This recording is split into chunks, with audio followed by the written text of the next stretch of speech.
Descubrimientos científicos del innovador y curioso ser humano moderno.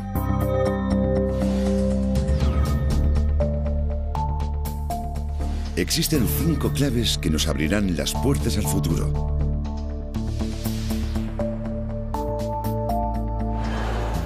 La primera clave consiste en ceros y unos en forma de información digital. Los seres humanos cada vez somos más inteligentes gracias a la revolución digital y nuestras vidas cambian rápidamente. La segunda clave son los nuevos materiales. Los seres humanos ya no estamos limitados a los materiales naturales. Gracias al desarrollo de nuevos materiales artificiales, hemos alcanzado un punto de inflexión en la historia. La tercera clave es la ingeniería genética. Aunque actualmente haya comida en abundancia, puede que no sea así en un futuro cercano. Pero mediante la ingeniería genética, la humanidad podrá ser capaz de superar esta gran amenaza. La cuarta clave son las mutaciones. Las mutaciones causan enfermedades y son un elemento importante en la evolución humana. En este documental, resolveremos los misterios que se esconden detrás de este fenómeno sorprendente. La quinta clave es el Sol. La necesidad del ser humano para conseguir energía no parece conocer límites. Actualmente, se busca una forma de energía sostenible para el futuro relacionada con el Sol.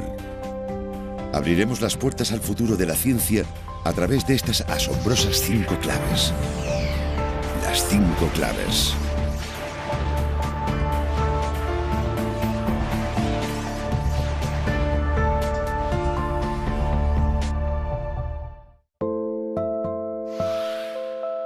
Año 2050. Ha nacido el bebé número 9.000 millones. Esta explosión demográfica ha provocado una crisis. Los precios a nivel mundial se han disparado debido a una escasez de alimentos que ha originado la sequía prolongada. Las calles se han convertido en el refugio de aquellas personas sin hogar que llegaron a la ciudad en busca de comida pero que no han podido encontrar un sitio para vivir. Las revueltas estallan en todo el mundo. La población exige arroz y pan, lo que provoca tensiones con los gobiernos. ¿Cuál es la clave para solucionar esta crisis?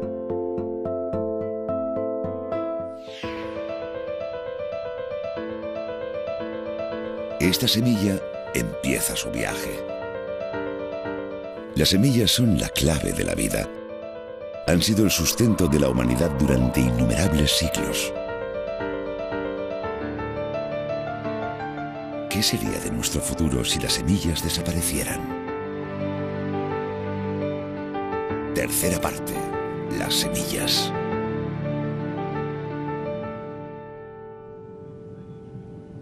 Estamos en Svalbard, en Noruega, un archipiélago situado cerca del Ártico.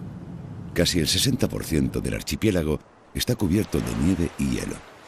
Svalbard, que significa costa fría, es una tierra glacial y árida, capaz de alojar pocas formas de vida.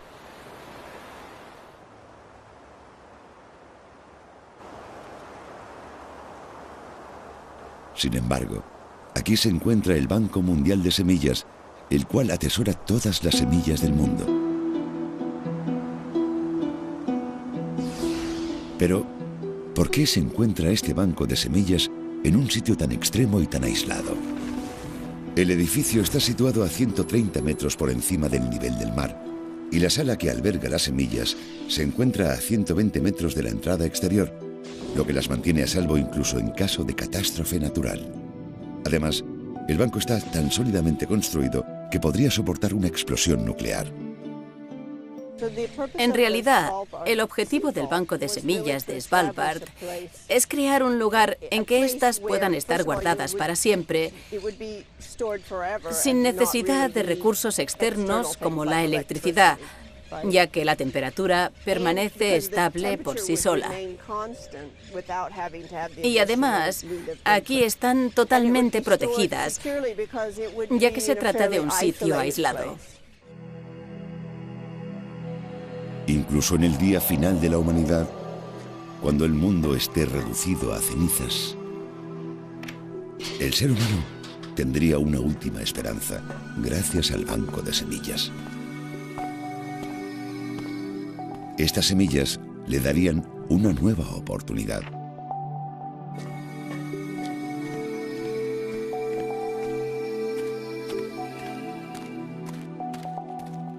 Incluso si una catástrofe devastara el mundo, las semillas supondrían el retorno de la vegetación a la tierra. La tierra recuperaría su color verde y albergaría vida gracias a una pequeña semilla.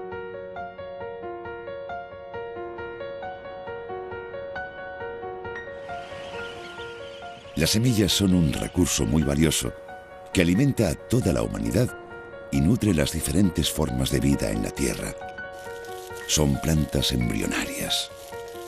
Protegidos dentro de la semilla se encuentran el embrión, el cual germinará y dará lugar a una plántula, y el endospermo, que aportará los nutrientes necesarios al embrión para que pueda crecer. Las semillas contienen carbohidratos, grasas, proteínas y una gran variedad de minerales.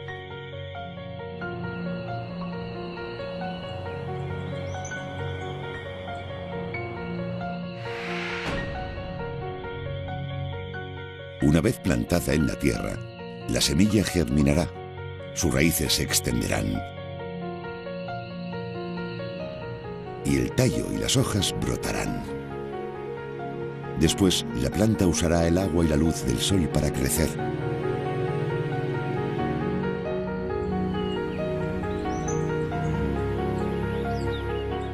En este momento, en sus hojas se produce una reacción química esencial llamada fotosíntesis.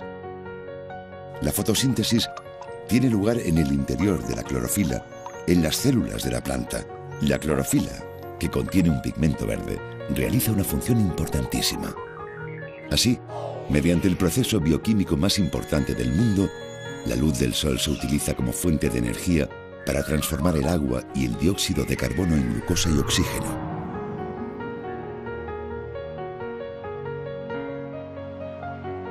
Las plantas y sus frutos, que crecen gracias a este proceso, aportan nutrientes a los herbívoros. Estos nutrientes van escalando en la cadena alimentaria hasta llegar a los humanos.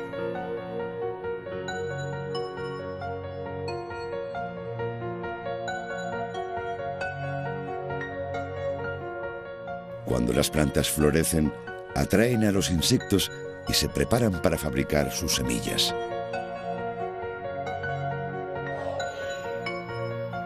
El polen y el óvulo se forman dentro de la flor. Son el sistema reproductivo de la planta. Después, gracias a la polinización, nacerá una semilla. La planta, que empieza su vida como semilla, se reproduce mediante sus propias semillas y estos descendientes se convertirán en nuevas plantas. A la larga, nosotros somos los beneficiarios de este proceso. Las semillas han transformado la vida de las personas. De la infinidad de semillas que existen, el ser humano escoge aquellas que podrá utilizar como alimento y cosechar. Estas semillas se denominan cultivos.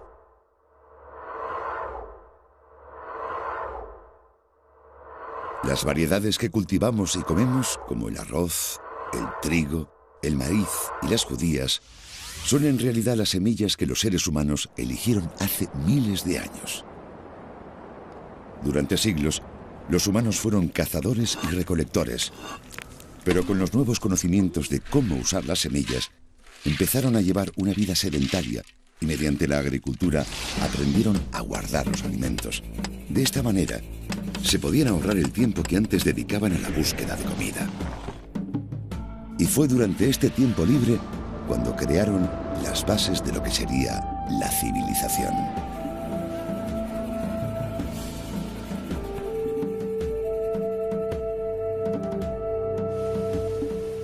Esta es la razón por la cual las cunas de la civilización se encuentran donde se desarrollaron los cultivos más importantes para el ser humano, como el trigo, el arroz y el maíz. El río Amarillo es la cuna de la civilización china. Es aquí, en la fértil tierra enriquecida por los loes acumulados en el valle del río Amarillo, donde el arroz se cultivó por primera vez, lo que impulsó el crecimiento de la antigua civilización china. El Nilo y el delta del río Indo eran lugares idóneos para el cultivo del trigo y por eso dieron lugar a las civilizaciones del antiguo Egipto y del Valle del Indo. En los Andes, centro de la civilización inca, es donde se originó el maíz. En resumen, las civilizaciones se desarrollaron en los lugares donde era beneficioso cultivar alimentos como el arroz, el trigo y el maíz.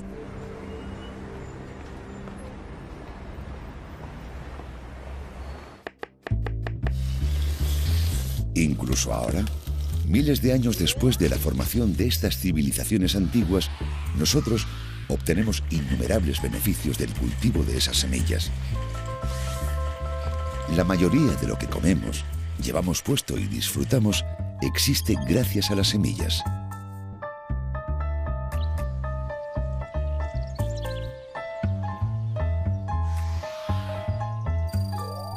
El café que disfrutamos cada mañana. La ropa elegante que llevamos. Y el banco de madera en el cual esta chica está sentada proviene de las semillas.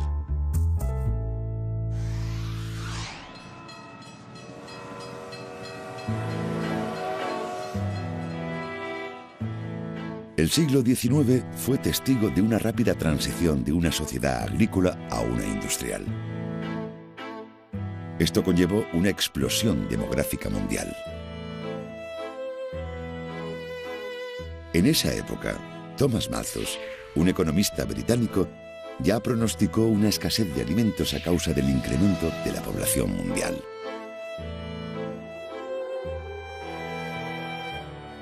Afirmó que mientras que la productividad agrícola crecía linealmente, la población mundial lo hacía a un ritmo exponencial. Por esta razón, el mundo experimentaría una crisis alimentaria en el futuro próximo.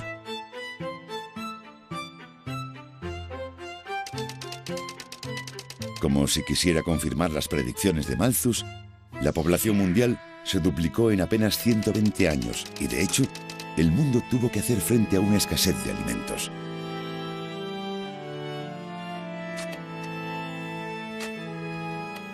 Los métodos de cultivo tradicionales no podían seguir el ritmo del rápido aumento de población. Pero entonces, mientras la población mundial continuaba creciendo a un ritmo vertiginoso, la tan temida crisis alimentaria pronosticada no se produjo. ¿Cómo fue el ser humano capaz de solucionar la escasez de comida?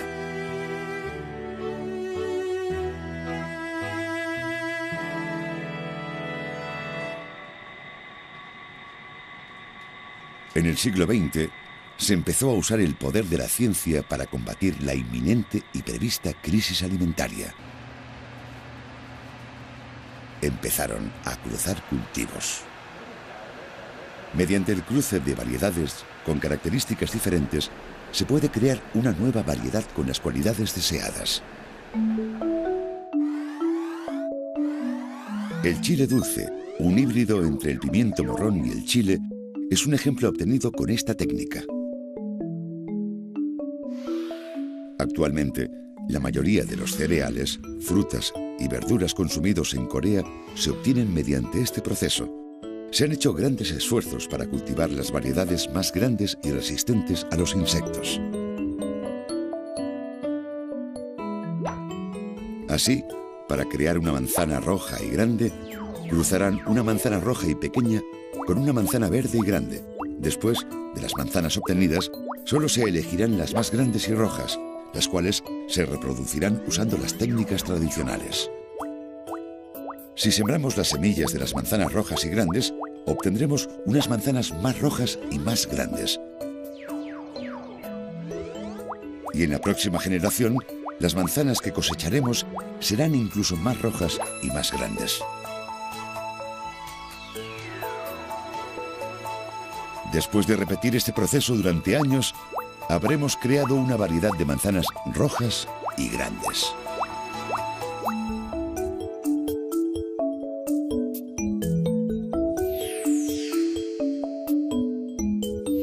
Otro ejemplo de una variedad que se ha obtenido con éxito es el trigo semienano. A mediados del siglo XX, Norman Borlaug viajó a México en busca de una solución para paliar el problema de la escasez de comida. Seleccionó una variedad de trigo de tallo corto pero robusto que tenía los granos pequeños y lo cruzó con otra variedad de tallo más largo y débil que, sin embargo, tenía unos granos más grandes.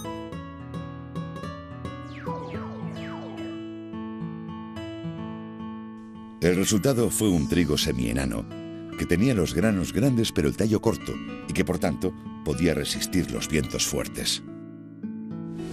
La introducción de esta variedad de trigo en los países del tercer mundo afectados por la hambruna duplica su abastecimiento de comida.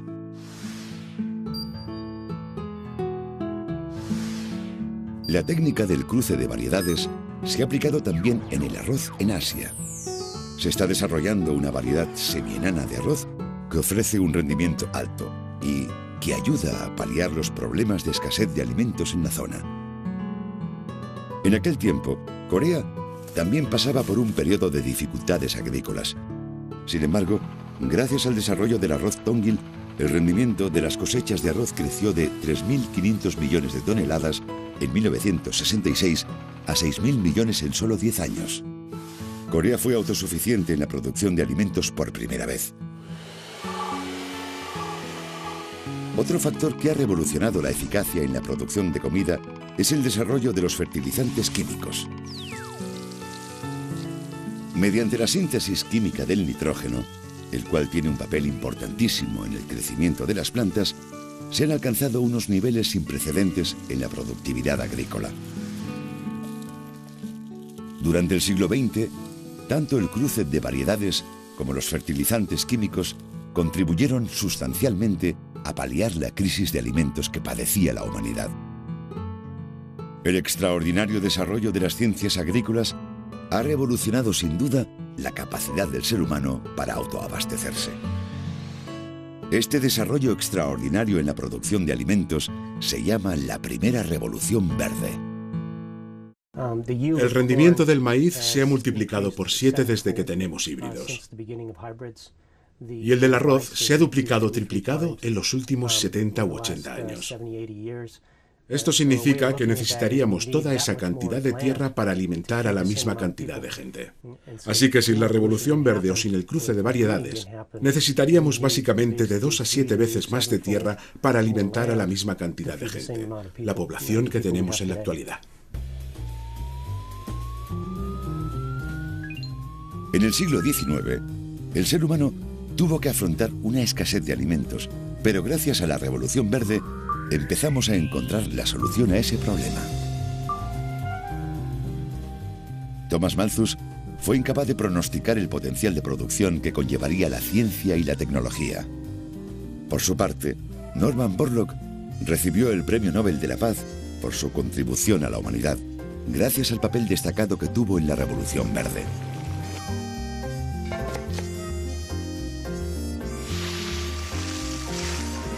La Revolución Verde del siglo XX ha sido la fuerza motriz y también los cimientos de un aumento significativo en los niveles de vida de la población de nuestro pequeño planeta. Ha ayudado a mantener unida a la civilización.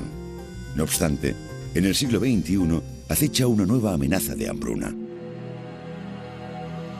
Año 2050. Las víctimas siguen aumentando en el sur de Europa debido a una ola de calor generalizada. Las temperaturas superan los 40 grados.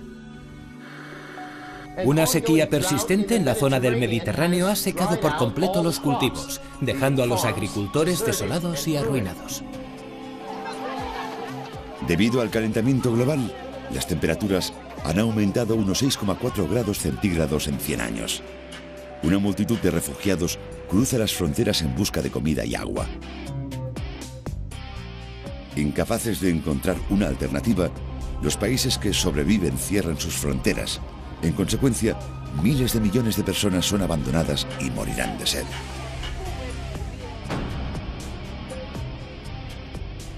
Los niños no son una excepción.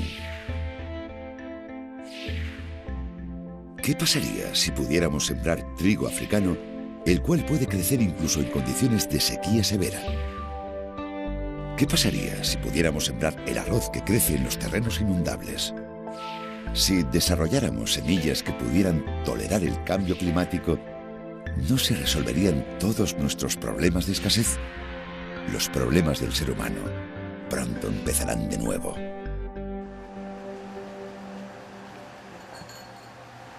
La comunidad científica basa sus esperanzas en la biotecnología como solución a estos problemas. La ingeniería genética cruza las fronteras entre las especies, localizando y extrayendo los genes necesarios de cualquier forma de vida, ya sean vegetales, animales o microbios. El cruce de variedades se consideraba una manera de combinar las cualidades de dos miembros de la misma especie, por ejemplo, judías con judías o peces con peces.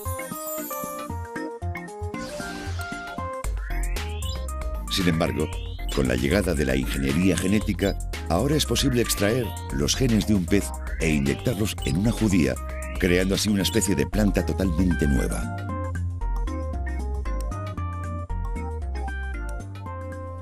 Los organismos genéticamente modificados o GMO es pura tecnología.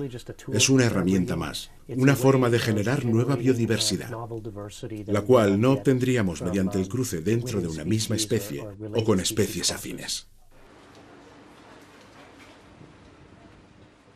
Este tomate es producto de la ingeniería genética. Los tomates que crecen naturalmente presentan una gran variedad de formas y colores y además maduran rápidamente a medida que pasa el tiempo.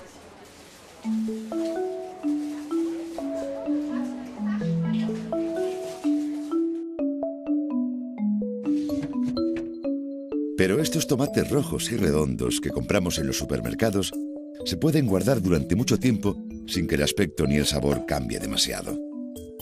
Este fenómeno no se produce en la naturaleza. Entonces, ¿cómo es posible que existan tomates que se mantienen intactos durante un largo periodo de tiempo? La primera planta comestible obtenida mediante ingeniería genética en los Estados Unidos fue el tomate Flavor Saver, creado simplemente extrayendo un gen que ya existía en el tomate, dándole la vuelta y volviéndolo a inyectar. Es la acción de una enzima llamada pectina la que mantiene la consistencia de los tomates. No obstante, un gen llamado poligalacturonasa disuelve la pectina, lo que conlleva que la fruta se pudra con el tiempo.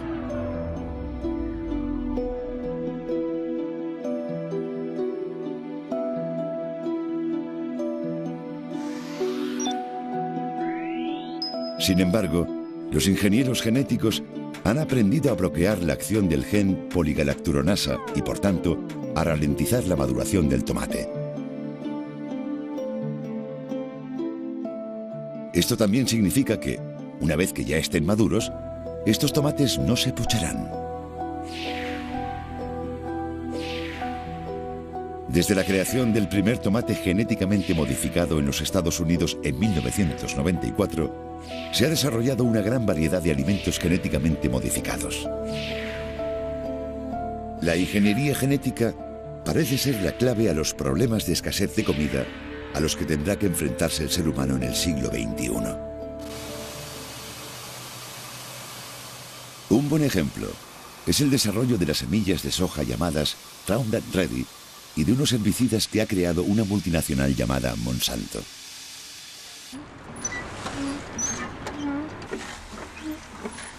Estos productos suponen una gran esperanza para los agricultores de soja que deben lidiar con el incesante crecimiento de las malas hierbas. Suponen una manera fácil de erradicar la maleza. Por su parte, la soja crece con facilidad y se obtiene un mayor rendimiento. Pero, ¿cómo es posible que el herbicida afecte solo a la maleza y la planta de soja pueda crecer normalmente? El ingrediente principal del herbicida de la marca Roundup es una enzima llamada glifosato. Cuando se aplica sobre la planta, inhibe la fotosíntesis y, por tanto, la planta morirá. Es muy efectivo contra el crecimiento de las malas hierbas.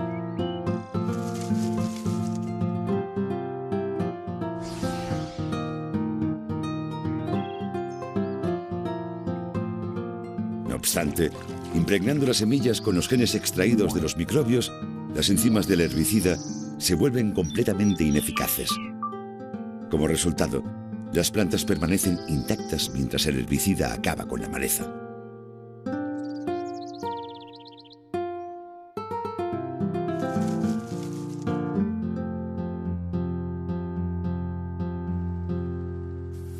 La aparición de las plantas resistentes al herbicida ha supuesto una relajación en los estrictos estándares que antes regían el uso de herbicidas y también ha ofrecido a los agricultores una especie de red de seguridad. La ingeniería genética es mucho más simple y rápida que el antiguo y poco fiable sistema de cruce de variedades. Las empresas que comercializan semillas la usan para producir una mayor variedad de cultivos para el mercado.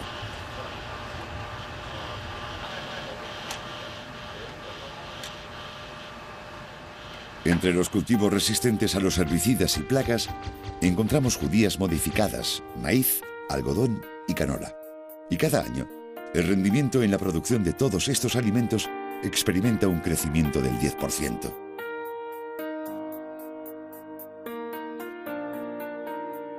La ingeniería genética es una nueva esperanza en la lucha del ser humano por incrementar la producción de comida. Ahora tenemos la clave para solucionar fácilmente nuestras necesidades nutricionales.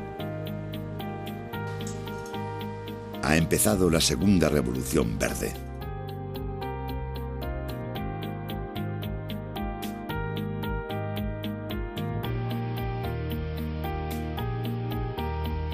El país líder en el campo de la investigación en ingeniería genética es también el líder en exportación de alimentos. Hablamos de los Estados Unidos. Como líder mundial en exportación de maíz, judías y trigo, y en la cuarta posición en exportación de arroz, los Estados Unidos tienen sin duda el monopolio en la venta de granos básicos. Con unos alimentos que llegan a todos los rincones del planeta, los Estados Unidos dominan el mercado internacional del grano. Por un lado, la ingeniería genética se está proclamando como la segunda revolución verde. Por el otro, son muchos los que advierten que los alimentos genéticamente modificados podrían alterar el equilibrio de la naturaleza. Muchos alzan su voz contra el potencial impacto a largo plazo que puede tener en el ecosistema la ingeniería genética y la mezcla de genes de diferentes especies.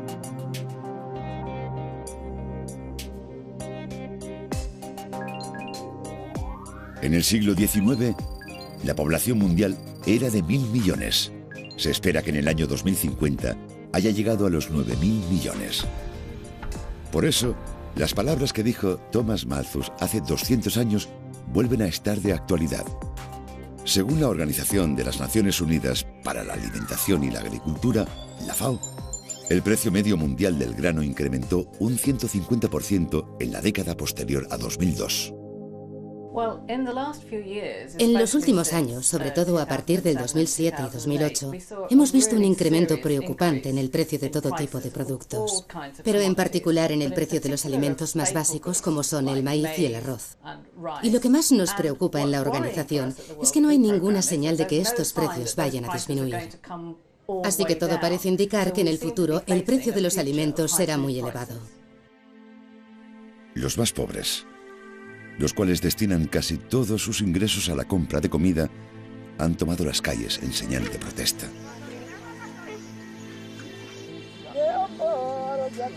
En África, donde el abastecimiento de alimentos ha caído en picado como consecuencia del incremento de los precios, los niños hambrientos son forzados a comer arcilla en vez de comida.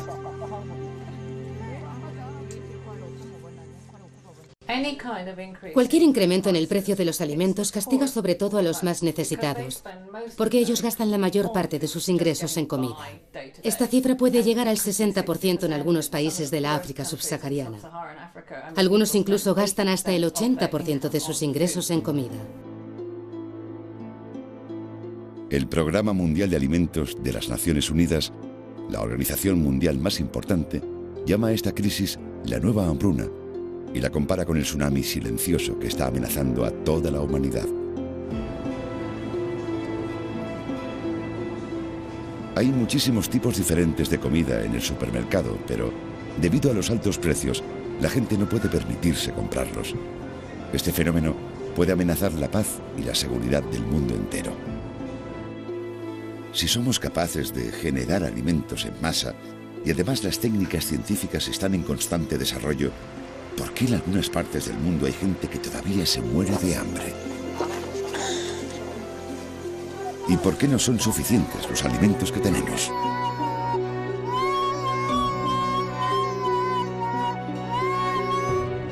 Un factor que contribuye a la hambruna es el aumento del número de personas que come carne.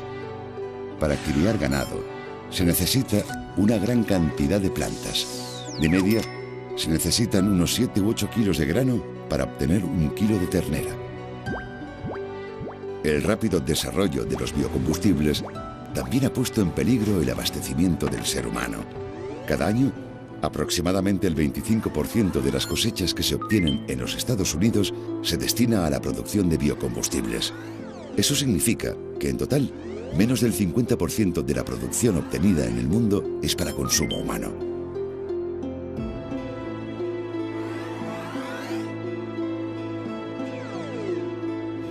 Ahora las personas debemos competir tanto con los coches como con el ganado para conseguir alimento.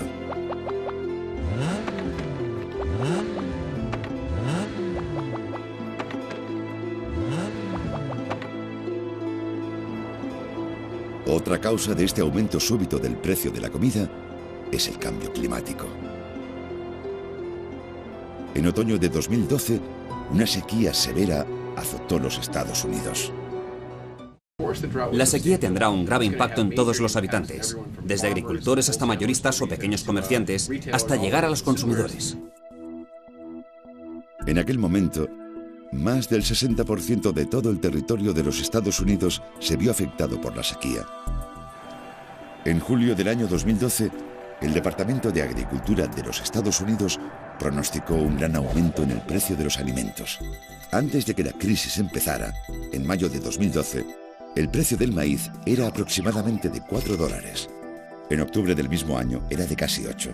La sequía provocó un aumento del precio del maíz del 70%.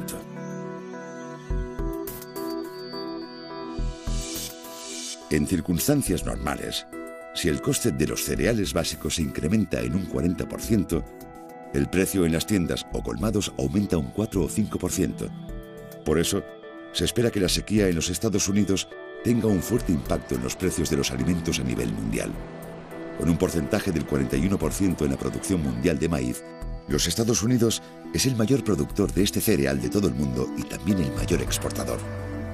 Si los Estados Unidos, junto con los otros grandes países exportadores de grano, redujeran su porcentaje de exportación, el mercado mundial de alimentos se vería seriamente afectado. Estamos delante de una disminución del rendimiento del maíz del 25%. Se espera que las exportaciones caigan un 39%. Habrá un gran impacto en los precios globales debido al maíz de los Estados Unidos. Año 2050. Hace 100 años, el 90% de las especies de la Tierra se extinguieron. Una plaga que afecta a la patata se propaga por toda Europa, América y Asia, y los restaurantes que no pueden conseguir este alimento tienen que cerrar. Una severa infección ha provocado la extinción de los plátanos. Los científicos no han sido capaces de encontrar una variedad para sustituir a esa fruta.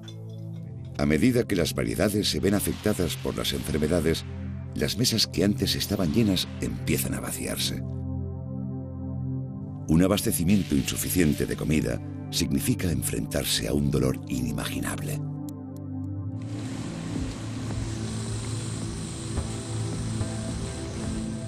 Si esta situación hipotética se hiciera realidad, nos sería imposible encontrar un simple plátano, miráramos donde miráramos. Antes de modificarlos genéticamente, los plátanos tenían unas semillas negras de unos 5 milímetros. Los plátanos estériles que comemos hoy en día contienen solo los vestigios de esas semillas.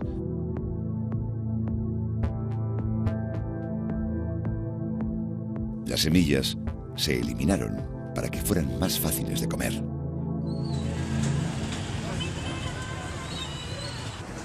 En cualquier tienda del mundo solo encontraremos plátanos sin semillas, los cuales solo se pueden reproducir mediante el proceso de injerto.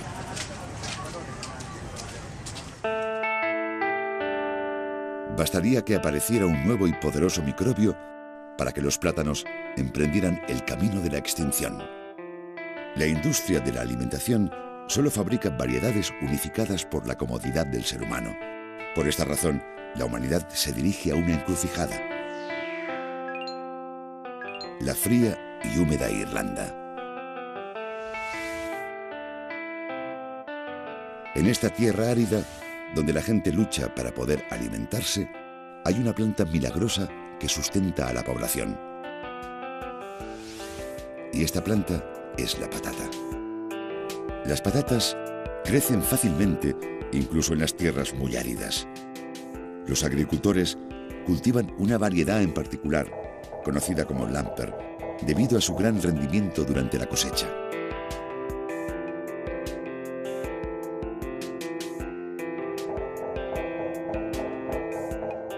Gracias a estas patatas, la población de Irlanda creció muy deprisa y podía vivir cómodamente.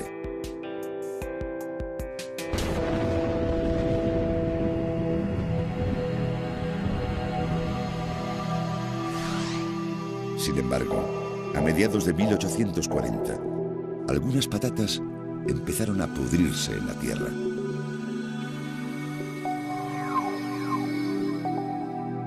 Una plaga, conocida como el mildiu de la patata, empezó a extenderse y finalmente acabó con todas y cada una de las patatas.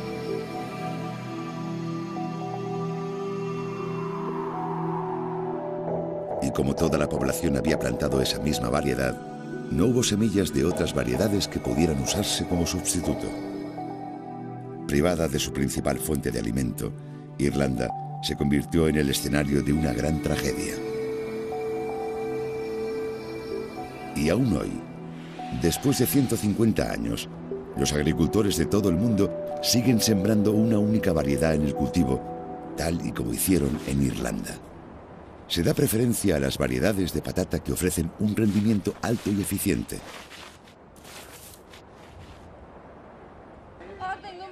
Tomemos como ejemplo las empresas de comida rápida.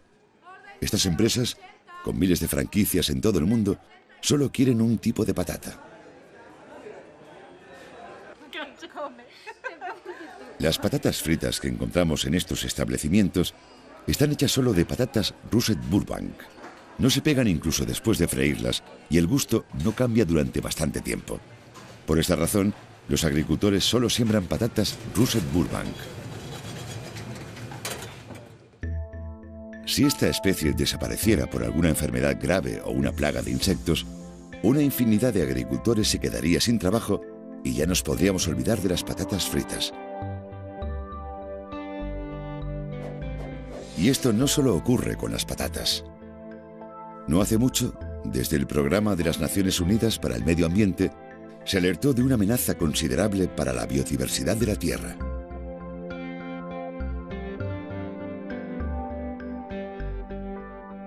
El 95% de las lechugas, el 91% del maíz, el 94% de los guisantes y el 81% de los tomates se basa en una sola variedad. Muchas especies de fruta y verdura ya han desaparecido. Un campo en el que solo se siembra un tipo de patata. La tragedia que azotó Irlanda podría volver a ocurrir, y esta vez no se limitaría a una sola región.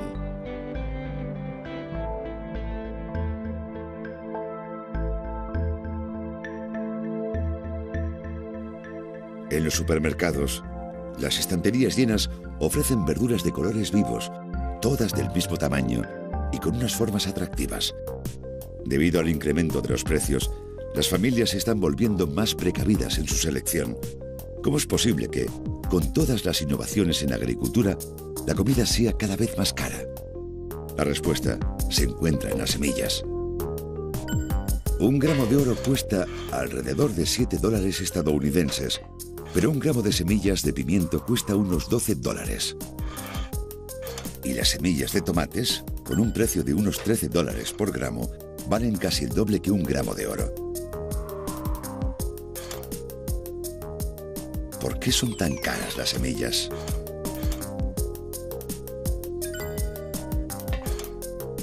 El precio de las semillas se incrementa debido a las patentes y a las tasas resultantes que deben pagarse en las importaciones. El precio tan exagerado de las semillas se refleja directamente en el precio final que pagará el consumidor. En caso de que el precio de las semillas subiera repentinamente o que la importación no fuera posible, el resultado sería un incremento brutal en el precio de la comida. Las semillas se convertirían más bien en un arma que en oro.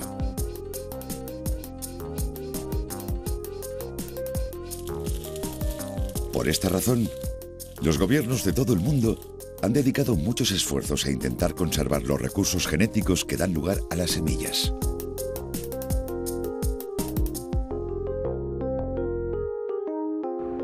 Esto es el Centro Nacional para la Preservación de los Recursos Genéticos de los Estados Unidos. Es el almacén de recursos genéticos más grande del mundo. Encontramos semillas y muestras de plantas, así como también muchos otros tipos de recursos genéticos recopilados en todo el mundo.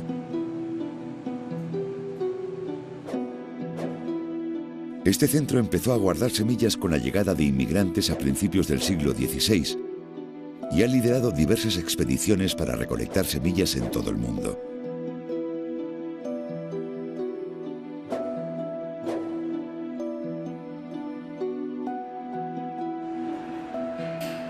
Hoy, el Centro Nacional para la Preservación de los Recursos Genéticos recibe donaciones de semillas de cualquier rincón del planeta. Cuando llegan, las nuevas semillas se someten a varias pruebas antes de ser guardadas. Después se conservan a menos 20 grados centígrados o bien en nitrógeno líquido. Podemos afirmar que las semillas a 5 grados podrían sobrevivir durante unos 20 años.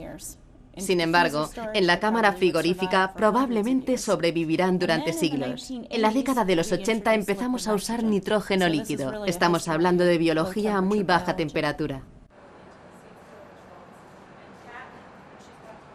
Actualmente en el centro hay guardadas al menos 800.000 muestras de plantas. Un tercio de estas muestras son de plantas silvestres, otro tercio son plantas que hoy todavía se cultivan y el otro tercio restante son especímenes genéticamente modificados.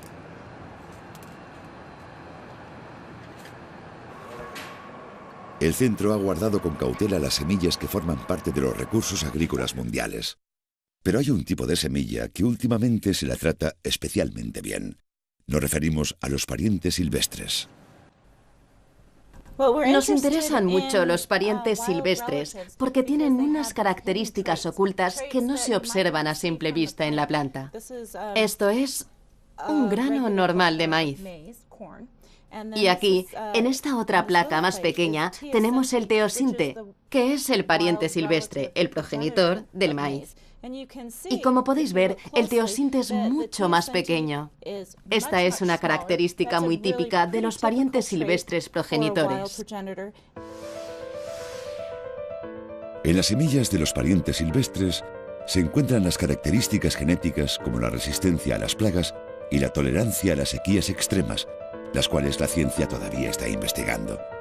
Suponen una valiosa garantía en el caso de que algunos cultivos dejaran de ser eficaces. Hemos llegado a un punto en el que las semillas se han convertido en un recurso primordial. No solo en los Estados Unidos, muchos países se interesan por recopilar y guardar semillas. Seguramente el futuro de estos países dependerá de ellas. Los Estados Unidos guardan 530.000 semillas, China 390.000, la India 340.000, Rusia 320.000, Japón 240.000 y Corea tiene un total de 190.000 semillas almacenadas. Actualmente, la diversidad de cultivos es muy importante, pero todavía lo será más en el futuro, porque estos sistemas serán capaces de superar los retos derivados de los cambios y también nos permitirán incrementar la producción cuando la población aumente. En el año 2050, el incremento de población habrá empañado el futuro. ¿Se puede solucionar este problema? La clave de esta solución radica en las semillas que han estado con nosotros durante todo este tiempo.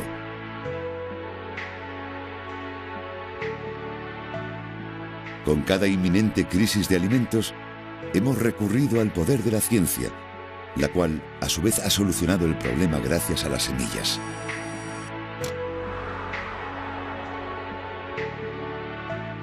La semilla que emprendió un largo viaje, ahora elige un sitio para vivir y se establece.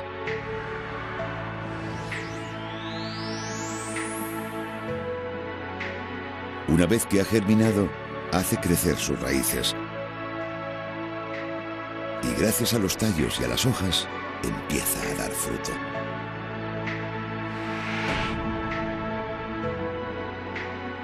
Durante muchísimo tiempo, las semillas nos han dado de comer. Serán la clave de un futuro esperanzador para el ser humano en la Tierra.